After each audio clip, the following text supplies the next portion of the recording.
Fala pessoal, estamos aqui para mais um vídeo da playlist Descomplica TypeScript. A gente vai aprender um pouquinho mais sobre TypeScript aqui, usando a documentação do próprio, né? Eu e vocês lendo e aprendendo, tá bom? Então agora a gente chega aqui na primeira página, né? The Basics, para a gente começar de verdade o que a gente está propondo nessa playlist. E vamos entender um pouquinho sobre a função do TypeScript em detrimento do JavaScript, certo? A princípio é bom a gente entender quais são os dois tempos que a gente vai tratar muito nesses vídeos, que é a questão do tempo de execução, tem o tempo de build, tem o tempo de execução e tem um tempo de desenvolvimento, né? O TypeScript ele vem para justamente o tempo de execução seria literalmente a execução do código, né, a parte final do código. E o TypeScript ele vem ali em tempo de desenvolvimento para entregar para a gente diversas funcionalidades, formas de a gente identificar problemas, de ajudar na experiência de desenvolvimento para a gente minimizar os erros, certo? Então aqui no começo da documentação ele trouxe para a gente um trecho de código, né, onde ele tenta acessar uma variável chamada message, né, e chamar uma propriedade toLowerCase, e aqui embaixo ele está chamando diretamente o message, né, como se fosse uma function, né. A princípio a gente não sabe o valor de message, né, então algumas perguntas vêm na cabeça da gente, né, que a própria doc traz, né. Message é chamável? Message tem a propriedade toLowerCase? Se ela tem, toLowerCase sempre é chamável? E se os dois desses valores são chamáveis, o que é que isso aqui vai retornar para a gente, né? Então ele trouxe alguns questionamentos. Aqui embaixo ele vem e declara a variável message, né? Diz que message é um hello world, um string para a gente, tá bom? Então agora a gente tem como identificar certas questões sobre a variável message, né? Então a gente percebe que a primeira linha ali vai ser chamável, mas a segunda não, né? Porque ela não é uma função, message é uma string. Então a gente vai copiar, vamos jogar no nosso compilador aqui, no nosso playground, claro. E a gente vai ter os mesmos erros que está apresentando ali, né? O tipo string não tem assinaturas de chamada, então a message não é uma função, certo? Um pouco aqui abaixo, né? Ele traz algumas questões de validação de tipo usando o typeof e o fato da gente errar evitar alguns erros por causa da inferência de tipo do TypeScript, né? Conseguir identificar que message não é calável, certo? Então isso já traz pra gente um conforto gigantesco na hora de desenvolver, tá bom? Por quê? Porque a gente sabe agora que o nosso código está com erro antes mesmo de mandar ele para execução, certo? Aqui embaixo a gente tem Static Type Checking, que é basicamente o que eu estou fazendo aqui, que é ele declara a variável message novamente e tenta chamar ela, e aqui o TypeScript vai retornar para a gente um erro dizendo que string não tem assinaturas de chamada. Então tá tendo um type checking, certo? Mais abaixo tem non-exception failures.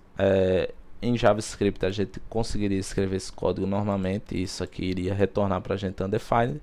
Em TypeScript ele já antecede o erro, né? Afinal de contas a propriedade location não existe no objeto user. Então ele vem e retorna um erro para a gente quando a gente tenta acessar uma propriedade que o objeto não detém, tá bom?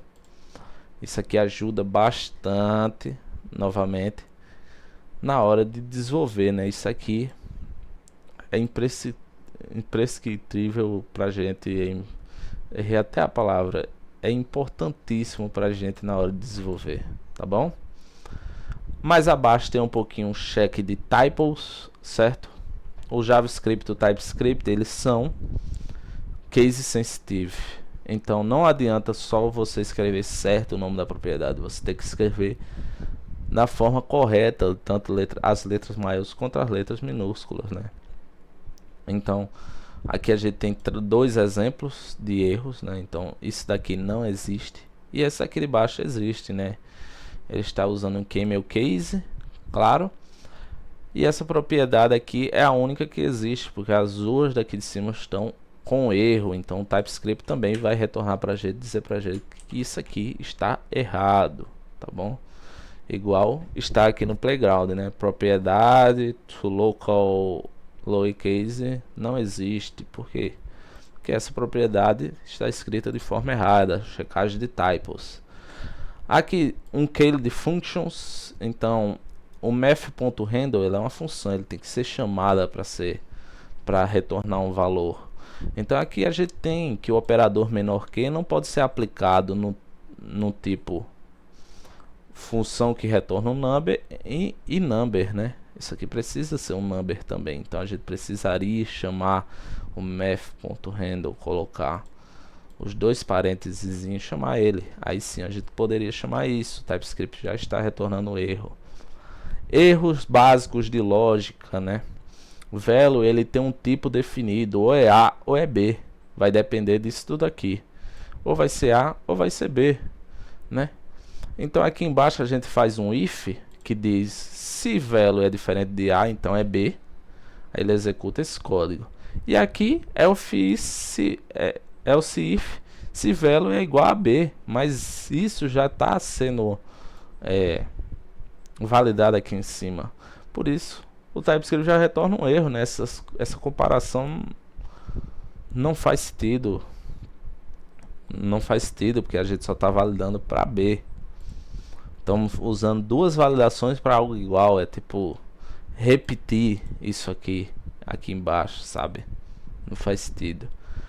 Types for tooling, né? Então o autocomplete do TypeScript que vai trazer pra gente imensurável formas da gente desenvolver muito mais rápido, né? Então a gente tem acesso a propriedades de acordo com a variável que a gente está acessando, tudo que a gente está fazendo, tá vendo? Splice, slice, search, tudo autocomplete, certo? Só basta dar um Ctrl ponto que já vai aparecer, ou na hora que a gente Ctrl space que vai aparecer, ou na hora que a gente digitar o ponto, a gente vai ter acesso a todas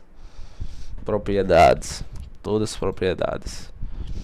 Um pouco mais abaixo ele fala um pouco sobre TSC, né? O TypeScript Compiler, o compilador do TypeScript, da forma como o TSC faz a compilação do código TypeScript, né? E também faz checagem de erro em tempo de build, né? Então enquanto ele está buildando, ele checa erro. Por exemplo, aqui ele fala que nessa função aqui de cima, né, tem greet que recebe person e date, e aqui embaixo eu chamo ela. Ele fala que é esperado 2 argumentos e só passamos um, né? Emitindo com erros, né? Então toda vez que a gente build, ele vai emitir os erros que está acontecendo ali, né, em tempo de build, e a gente pode passar uma flex para não emitir os erros na hora de buildar e etc, né? Então isso aqui é mais referente ao compilador do TypeScript, né? Na medida que a gente transforma código TypeScript em JavaScript para a gente poder rodar no navegador e em outros ambientes, né? Aqui embaixo ele fala um pouquinho mais sobre explicit types, né? Então a gente começa a explicitar os tipos, a dizer que tipo é aquele. A gente pega a mesma função greet de que person é um string e date é uma data, né? Que retorna também um console log. E aqui embaixo ele fala sobre erros ao chamar funções que tem tipos explícitos, certo? Por exemplo, a função greet, que ele recebe Madison, que é um string, e date, que em tese seria a data, né? Só que date é um constructor, né? A gente precisa adicionar um new no começo dele para dizer que isso aqui sim seria uma data, né? Um new date vai retornar esse tipo date, certo? Geralmente quando a gente não explicita explicita os tipos, o TypeScript pode ser configurado para emitir um erro dizendo diga que tipo é essa propriedade, no caso das funções, ou pode simplesmente atribuir, né, um tipo N, né, para aquelas propriedades, a person e date, que foi o caso daquele de cima, né? Ele só atribuiu o tipo N para todos os dois parâmetros.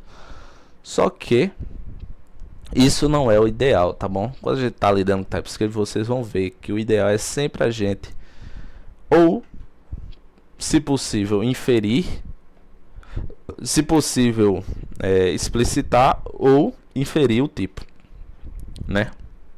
Nesse caso aqui a gente está explicitando o tipo. Porque quando a gente deixa tudo como N, é como se a gente tivesse usando JavaScript. Tudo é possível, nada é proibido, sem autocomplete, sem disparo de erros. Então a tipagem tem que ser levada em consideração, tem que ser levada com seriedade, né? Aqui está falando sobre Rise Types, né? Quando a gente executa o TSC para ter um output em JavaScript, ou seja, para compilar o código, mas não é necessário a gente se prender tanto a isso. É basicamente uma divergência entre versões do ECMAScript que vai gerar um código JavaScript um pouco diferente do que a gente escreveu no TypeScript, que é nesse caso aqui, né? Que a função, quando compilada, vai ser retornada desse jeito, dependendo da versão do ECMAScript que o seu JavaScript está rodando, claro. Então vai ter casos onde vai retornar da mesma forma daqui, ou vice-versa, enfim. Dando uma passada aqui mais para baixo, né? Tem algumas options, né? Que é non implicit N, né? Que era o que eu estava falando. A gente pode dizer para o TypeScript, toda vez que a gente declarar uma função que não explicitar o tipo, ele vai dizer que aquilo ali é N. Mas a gente pode dizer que aquilo é um erro também, dizer, olha, programador, declare o tipo dessa função, certo? Porque a gente precisa, né? Strict null checks, então a gente pode atribuir essa option e dizer que para o TypeScript validar quando tiver valores como null, undefined, que possa trazer um erro para o nosso código em tempo de run, né? Então aqui ele fala sobre evitar bugs, evitar erros de bilhões de dólares por causa de uma validação de null e undefined que não acontece no JavaScript, né? Então foi bem por cima, bem rapidinho, porque realmente assim a documentação é bem grande. A gente aprendeu um pouquinho mais aqui agora sobre o básico da tipagem. À medida que vai vir conteúdos mais aprofundados, a gente vai entrando em cada uma das nuances dos tipos e etc. Então a gente trouxe aqui essa importância do TypeScript em tempo de desenvolvimento para a questão de cheques de erro, autocomplete, evitar muitos erros na hora de desenvolver código TypeScript, JavaScript, por browser, por servidor, enfim. E a gente se vê na próxima.